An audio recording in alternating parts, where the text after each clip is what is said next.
ನಮಸ್ಕಾರ ಸಿಂಹ ರಾಶಿಯ ನನ್ನೆಲ್ಲ ಆತ್ಮೀಯ ಬಂಧುಗಳೇ, ನಮ್ಮ ಚಾನೆಲ್ಗೆ ನಿಮ್ಮೆಲ್ಲರಿಗೂ ತುಂಬು ಹೃದಯದ ಸ್ವಾಗತ. ಇಂದು ನಾವು ನಿಮ್ಮ ಜೀವನದ ಮೇಲೆ ಅತಿದೊಡ್ಡ ಪ್ರಭಾವ ಬೀರಲಿರುವ ಒಂದು ಮಹತ್ವದ ಖಗೋಳ ವಿದ್ಯಮಾನದ ಬಗ್ಗೆ ಮಾತನಾಡಲಿದ್ದೇವೆ.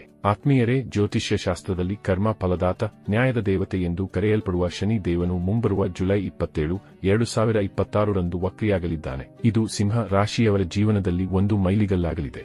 ಈ ಬದಲಾವಣೆಯು ಕೇವಲ ಒಂದು ಗ್ರಹದ ಚಲನೆಯಲ್ಲ, ಇದು ನಿಮ್ಮ ಕಠಿಣ ಪರಿಶ್ರಮಕ್ಕೆ ಸಿಗಬೇಕಾದ ಫಲ ಮತ್ತು ನಿಮ್ಮ ಜೀವನದ ಹಾದಿಯನ್ನು ನಿರ್ಧರಿಸುವ ಸಮಯ. ಈ ವಿಶಿಷ್ಟ ವಿಡಿಯೋದಲ್ಲಿ ನಾವು ಶನಿ ವಕ್ರಿಯಾದಾಗ ನಿಮ್ಮ ಕೆರಿಯರ್, ಹಣಕಾಸು, ಆರೋಗ್ಯ ಮತ್ತು ಕುಟುಂಬದ ಮೇಲೆ ಉಂಟಾಗುವ ಪರಿಣಾಮಗಳನ್ನು ವಿಶ್ಲೇಷಿಸಲಿದ್ದೇವೆ. ವಿಡಿಯೋವನ್ನು ಎಲ್ಲಿಯೂ ಸ್ಕಿಪ್ ಮಾಡಬೇಡಿ, ಯಾಕೆಂದರೆ ಕೊನೆಯಲ್ಲಿ ನಾವು ಶನಿದೇವನ ನಕಾರಾತ್ಮಕತೆಯನ್ನು ಹೋಗಲಾಡಿಸುವ ಅತ್ಯಂತ ಅಪರೂಪದ ದೈವಿಕ ಪರಿಹಾರಗಳನ್ನು ತಿಳಿಸಿದ್ದೇವೆ. ನಿಮ್ಮ ಜೀವನದಲ್ಲಿಯೂ ಏನಾದರೂ ಸಮಸ್ಯೆಗಳು ಬಾಧಿಸುತ್ತಲಿದ್ದರೆ ಈ ಕೂಡಲೇ ಸ್ಕ್ರೀನ್ ಮೇಲೆ ಕಾಣ್ತಿರುವ ನಮ್ಮ ಗುರೂಜಿ ನಂಬರ್ಗೆ ಕರೆ ಮಾಡಿ ಶೀಘ್ರವೇ ಶಾಶ್ವತ ಪರಿಹಾರ ಕಂಡುಕೊಳ್ಳಿ. ಶನಿ ವಕ್ರಿ ಎಂದರೆ ಏನು? ಚೇಷ್ಟಾ ಬಲದ ರಹಸ್ಯ. ಮೊದಲು ನಾವು ಶನಿ ವಕ್ರಿ ಅಥವಾ ಶನಿಯ ಹಿಮ್ಮುಖ ಚಲನೆ ಎಂದರೆ ಏನು ಎಂದು ತಿಳಿಯೋಣ. ವಾಸ್ತವದಲ್ಲಿ ಯಾವುದೇ ಗ್ರಹ ಹಿಂದೆ ಚಲಿಸುವುದಿಲ್ಲ, ಆದರೆ ಭೂಮಿಯಿಂದ ನೋಡಿದಾಗ ಅದರ ವೇಗ ಕಡಿಮೆಯಾಗಿ ಹಿಂದೆ ಚಲಿಸುತ್ತಿರುವಂತೆ ಭಾಸವಾಗುತ್ತದೆ. ಜ್ಯೋತಿಷ್ಯ ಶಾಸ್ತ್ರದ ಪ್ರಕಾರ ಗ್ರಹವು ವಕ್ರಿಯಾದಾಗ ಅದಕ್ಕೆ ಚೇಷ್ಟಬಲ ಸಿಗುತ್ತದೆ. ಇದರರ್ಥ ವಕ್ರಿಯಾದ ಶನಿಯು ಸಾಮಾನ್ಯಕ್ಕಿಂತ 3 ಪಟ್ಟು ಹೆಚ್ಚು ಬಲಶಾಲಿಯಾಗಿರುತ್ತಾನೆ.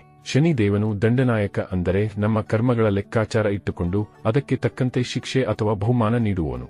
ಜುಲೈ 27 ರಿಂದ ಡಿಸೆಂಬರ್ 11 ರವರೆಗೆ ಶನಿಯು ವಕ್ರಸ್ಥಿತಿಯಲ್ಲಿ ಇರುತ್ತಾನೆ, ಅಂದರೆ ಸುಮಾರು 4.5 ತಿಂಗಳುಗಳ ಕಾಲ ಈ ಶಕ್ತಿಯು ನಿಮ್ಮ ಮೇಲಿರುತ್ತದೆ. ಈ ಸಮಯದಲ್ಲಿ ಶನಿಯು ತನ್ನ ಹಿಂದಿನ ಮನೆಯಾದ ಕುಂಭ ರಾಶಿಯ ಫಲಗಳನ್ನು ಹೆಚ್ಚು ನೀಡಲಿದ್ದಾನೆ. ಸಿಂಹ ರಾಶಿಯ ಮೇಲೆ ಶನಿ ದಯಾ ಪ್ರಭಾವ.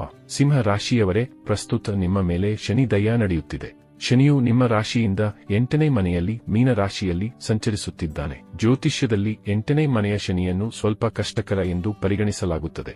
ಈ ಶನಿ ದಯಾವು ಜೂನ್ 3, 2027 ರವರೆಗೆ ಮುಂದುವರಿಯಲಿದೆ. ವಕ್ರಿಯಾದ ಶನಿಯು 8ನೇ ಮನೆಯ ಫಲಗಳನ್ನು ಕಡಿಮೆ ಮಾಡಿ ನಿಮ್ಮ 7ನೇ ಮನೆಯ ಫಲಗಳನ್ನು ಹೆಚ್ಚಿಸಲು ಪ್ರಯತ್ನಿಸುತ್ತಾನೆ. ಆದರೆ ಅಷ್ಟಮ ಶನಿಯ ಪ್ರಭಾವವಿರುವುದರಿಂದ ನೀವು ಈ ಅವಧಿಯಲ್ಲಿ ಯಾವುದೇ ಕೆಲಸವನ್ನು ಲಘುವಾಗಿ ತೆಗೆದುಕೊಳ್ಳಬಾರದು. ಈ ಸಮಯದಲ್ಲಿ ನಿಮ್ಮ ಜೀವನದಲ್ಲಿ ಆಗುವ ಬದಲಾವಣೆಗಳು ಮುಂದಿನ 30 ವರ್ಷಗಳ ನಿಮ್ಮ ಭವಿಷ್ಯಕ್ಕೆ ಅಡಿಪಾಯ ಹಾಕಲಿವೆ. ಗುರು ಗ್ರಹದ ದೈವಿಕ ರಕ್ಷಾ ಕವಚ. ನಿಮಗೆ ಒಂದು ದೊಡ್ಡ ಶುಭ ಸುದ್ದಿ ಇದೆ. ಶನಿ 8ನೇ ಮನೆಯಲ್ಲಿದ್ದರೂ ದೇವಗುರು ಬೃಹಸ್ಪತಿಯು ನಿಮ್ಮ ರಾಶಿಯಿಂದ 12ನೇ ಮನೆಯಲ್ಲಿ ಕಟಕ ರಾಶಿಯಲ್ಲಿ ಉಚ್ಚ ಸ್ಥಿತಿಯಲ್ಲಿದ್ದಾನೆ. ಗುರುವಿನ 9ನೇ ದೃಷ್ಟಿ ನೇರವಾಗಿ ಶನಿಯ ಮೇಲೆ ಮತ್ತು ಮೀನ ರಾಶಿಯ ಮೇಲೆ ಬೀಳುತ್ತಿದೆ. ಶಾಸ್ತ್ರದ ಪ್ರಕಾರ ಯಾವುದೇ ಗ್ರಹವು ತನ್ನ ಸ್ವಂತ ರಾಶಿಯನ್ನು ನೋಡಿದರೆ ಅಥವಾ ಗುರುದೇವನ ದೃಷ್ಟಿ ಅದರ ಮೇಲೆ ಬಿದ್ದರೆ ಆ ಗ್ರಹದ ನಕಾರಾತ್ಮಕ ಪ್ರಭಾವಗಳು ಬಹಳವಾಗಿ ಕಡಿಮೆಯಾಗುತ್ತವೆ. ಅಂದರೆ ಶನಿಯು ನಿಮಗೆ ತೊಂದರೆ ನೀಡಲು ಬಯಸಿದರೂ ಉಚ್ಚ ಸ್ಥಾನದಲ್ಲಿರುವ ಗುರುವು ನಿಮ್ಮನ್ನು ರಕ್ಷಿಸುತ್ತಾನೆ. ಇದು ಸಿಂಹ ರಾಶಿಯವರಿಗೆ ಸಿಕ್ಕಿರುವ ಅತಿದೊಡ್ಡ ದೈವಿಕ ರಕ್ಷಾ ಕವಚ. ಈಗ ನಿಮ್ಮ ಕೆರಿಯರ್ ಬಗ್ಗೆ ಮಾತನಾಡೋಣ. ಶನಿಯ 3ನೇ ದೃಷ್ಟಿಯು ನಿಮ್ಮ 10ನೇ ಮನೆಯ ದಶಮ ಭಾವ ಮೇಲೆ ಬೀರುತ್ತಿದೆ. ಇದು ಉದ್ಯೋಗ ಮತ್ತು ಕರ್ಮದ ಸ್ಥಾನ. ಖಾಸಗಿ ಕೆಲಸ, ಪ್ರೈವೇಟ್ ಕೆಲಸದಲ್ಲಿ ಇರುವವರಿಗೆ ಕೆಲಸದ ಸ್ಥಳದಲ್ಲಿ ಆರೋಪಗಳು ಬರಬಹುದು ಅಥವಾ ಅನಿರೀಕ್ಷಿತವಾಗಿ ಕೆಲಸ ಕಳೆದುಕೊಳ್ಳುವ ಭೀತಿ ಇರಬಹುದು. ಸ್ಥಾನ ಬದಲಾವಣೆ, ಉದ್ಯೋಗದಲ್ಲಿ ವರ್ಗಾವಣೆ ಅಥವಾ ಬದಲಾವಣೆ ಸಂಭವಿಸುವ ಸಾಧ್ಯತೆ ಇದೆ. ಯಾವುದೇ ದೊಡ್ಡ ಬದಲಾವಣೆಯನ್ನು ಮಾಡುವ ಮುನ್ನ 100 ಬಾರಿ ಯೋಚಿಸಿ. ವ್ಯಾಪಾರ, ಬಿಸಿನೆಸ್ನಲ್ಲಿ ಅನಿರೀಕ್ಷಿತ ನಷ್ಟ ಉಂಟಾಗುವ ಯೋಗವಿದೆ.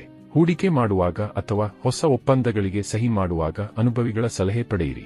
ಶನಿಯು ನಿಮ್ಮ ಶತ್ರುಗಳನ್ನು ಪರಾಭವಗೊಳಿಸುವ ಶತ್ರುಗಂತ ಯೋಗವನ್ನು ನಿರ್ಮಿಸುತ್ತಿದ್ದಾನೆ. ಸಿಂಹ ರಾಶಿಯವರೇ, ಈ ಭಾಗವನ್ನು ಬಹಳ ಗಮನವಿಟ್ಟು ಕೇಳಿ. ಶನಿ ವಕ್ರಿಯಾದಾಗ ನೀವು ಮಾಡುವ ಒಂದು ತಪ್ಪು ನಿಮ್ಮನ್ನು ದೊಡ್ಡ ಸಂಕಷ್ಟಕ್ಕೆ ತಳ್ಳಬಹುದು. ಸಾಲ ಮಾಡಬೇಡಿ. ಜೂನ್ 3, 2027 ರವರೆಗೆ ನೀವು ಯಾವುದೇ ಕಾರಣಕ್ಕೂ ಸಾಲ ತೆಗೆದುಕೊಳ್ಳಬಾರದು. ಅನಗತ್ಯ ಸಾಲವು ನಿಮ್ಮನ್ನು ಆರ್ಥಿಕವಾಗಿ ಕುಗ್ಗಿಸಬಹುದು. ಖರ್ಚುಗಳ ಮೇಲೆ ನಿಯಂತ್ರಣ. ನಿಮ್ಮ ಬಳಿ ಹಣದ ಹರಿವು ಚೆನ್ನಾಗಿರುತ್ತದೆ, ಆದರೆ ಅದಕ್ಕಿಂತ ಹೆಚ್ಚಿನ ಖರ್ಚುಗಳು ಎದುರಾಗುತ್ತವೆ. ಆಕಸ್ಮಿಕ ನಷ್ಟ, ಹಠಾತ್ ಧನಹಾನಿಯಾಗುವ ಸಾಧ್ಯತೆ ಇರುವುದರಿಂದ ಷೇರು ಮಾರುಕಟ್ಟೆ ಅಥವಾ ಜೂಜಾಟದಂತಹ ಚಟುವಟಿಕೆಗಳಿಂದ ದೂರವಿರಿ. ಆರೋಗ್ಯ ಮತ್ತು ಸಂಬಂಧಗಳ ವಿಷಯದಲ್ಲೂ ಶನಿ ದೇವನು ನಿಮ್ಮನ್ನು ಪರೀಕ್ಷಿಸಲಿದ್ದಾನೆ. ಜೀವನ ಸಂಗಾತಿ, ನಿಮ್ಮ ಸಂಗಾತಿಯ ಆರೋಗ್ಯದ ಬಗ್ಗೆ ಹೆಚ್ಚಿನ ಕಾಳಜಿ ವಹಿಸಬೇಕು.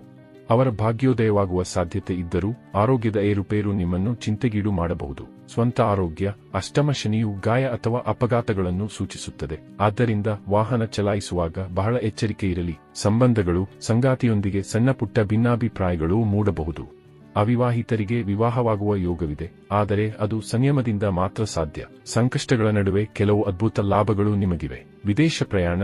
ನೀವು ವಿದೇಶಕ್ಕೆ ಹೋಗಲು ಪ್ರಯತ್ನಿಸುತ್ತಿದ್ದರೆ ಅಥವಾ ಅಲ್ಲಿ ಸೆಟಲ್ ಆಗುವ ಕನಸು ಕಂಡಿದ್ದರೆ ಈ ಸಮಯವು ಬಹಳ ಅನುಕೂಲಕರವಾಗಿದೆ. ವಿದೇಶಿ ಚಟುವಟಿಕೆಗಳಿಂದ ನಿಮಗೆ ಲಾಭ ಸಿಗಲಿದೆ. ಪಿತ್ರಾರ್ಜಿತ ಆಸ್ತಿ.